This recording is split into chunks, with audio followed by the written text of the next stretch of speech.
Hai số đây fan ở trong Facebook đi trên Nana Tips miền Prem mật dương mà chủ nuốn xây chỉ bị xét nơi p để con mưa video nhưng mà ngày tới có tha lên trong miền này hai khó nhóm tiết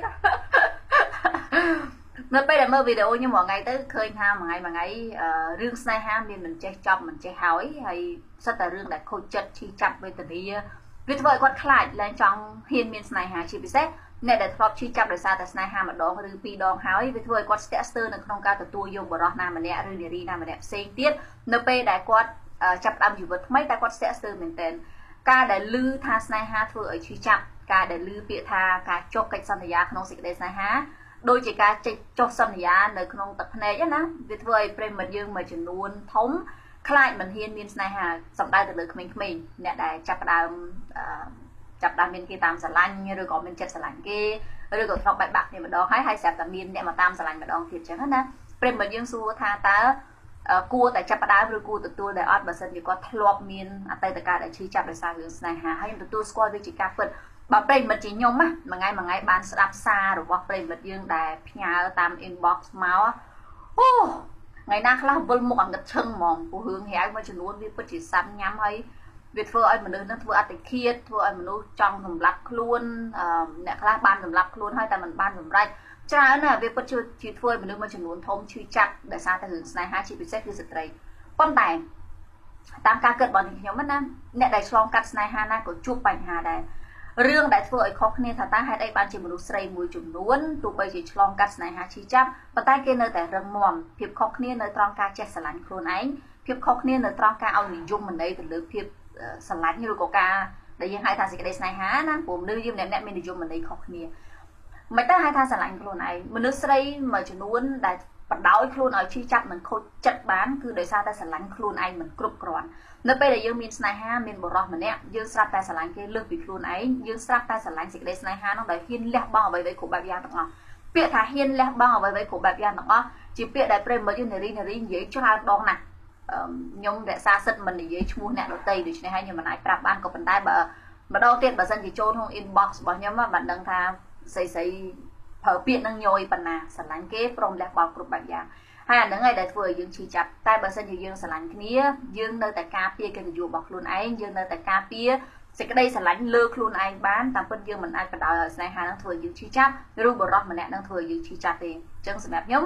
បើសិនជាចង់មានស្នេហាមានបានហើយជារឿងធម្មជាតិមនោសញ្ចេតនាកើតឡើងដោយធម្មជាតិវាមិនមែនជារឿងដែលយើងចង់ឬក៏មិនចង់ទេអញ្ចឹងគឺយើងមិនគួរខ្វាត់ខ្លួនឯងអ្វីដែលខ្ញុំនិយាយតែសំខាន់បំផុតក្នុងគណៈពេលដែលយើងទទួលមនុស្សម្នាក់យកមកស្រឡាញ់តែយើងចេះស្រឡាញ់ខ្លួនឯងបានគ្រប់គ្រាន់ដែរអត់ទី2ដោយសារតែ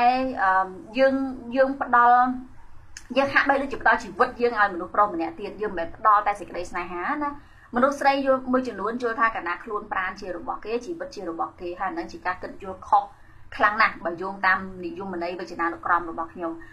ពីព្រោះខ្លួនប្រាណជារបស់អ្នកណាក៏ដោយជីវិតមិនមែនរបស់អ្នកនឹងជីវិតជារបស់យើងជាម្ចាស់ជីវិតរបស់ខ្លួនឯងពាក្យថាជីវិតជារបស់យើងនេះខ្ញុំនិយាយនឹងប្រមាណលានដងហើយទេ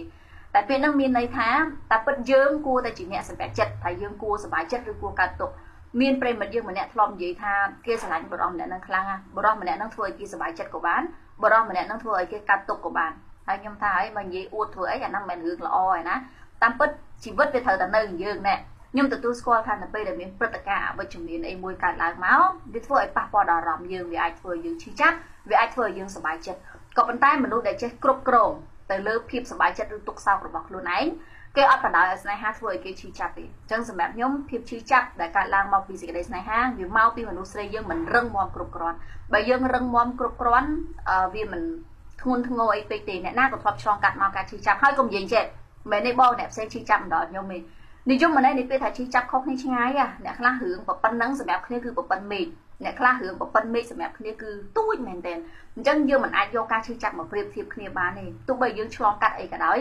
ភាពខុសគ្នាគឺនៅត្រង់ភាពរឹងមាំរបស់មនុស្សស្រីខុសៗគ្នាដូច្នេះបើសិនជាយើងចេះស្រឡាញ់ខ្លួនឯងនិងយើងមានភាពរឹងមាំមិនបដ ாய் ឲ្យជីវិតយើងคล้ายទៅជារបស់គេ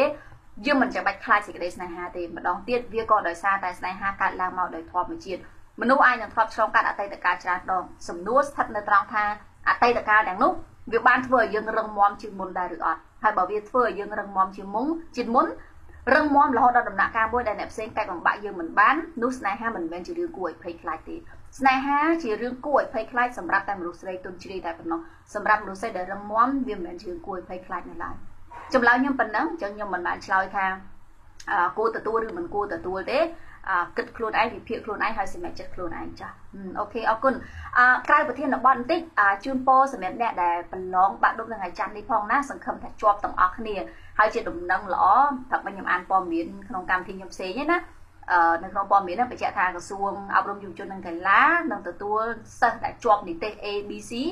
ABC ហ្នឹងបើសិនយើងចង់ធ្វើគ្រូបឋមនិងគ្រូមត្តេយយើងចូលអូតូម៉ាទិកមិនបាច់ប្រឡងទេដូច្នេះយើងមានឱកាសច្រើនមែនទែនខំប្រឹងតស៊ូប្រឡងហើយដែលសំខាន់ផុតស្មារតីឲ្យរឹងមាំមុនថ្ងៃប្រឡងអាយុមុនថ្ងៃប្រឡងហ្នឹងណាមិនបាច់មើលមេរៀនដល់ម៉ោង2ម៉ោង3ទេចូលគេងឲ្យបានគ្រប់គ្រាន់ដើម្បីឲ្យងើបទៅប្រឡងតាន់ម៉ោងហើយដើម្បីឲ្យស្មារតីរឹងមាំណាសង្ឃឹមថាប្រឡងជាប់បងប្អូនគ្នាប្រឡងជាប់ទៅជួបលៀងសប្បាយចិត្តបន្តិចណាអូខេអរគុណ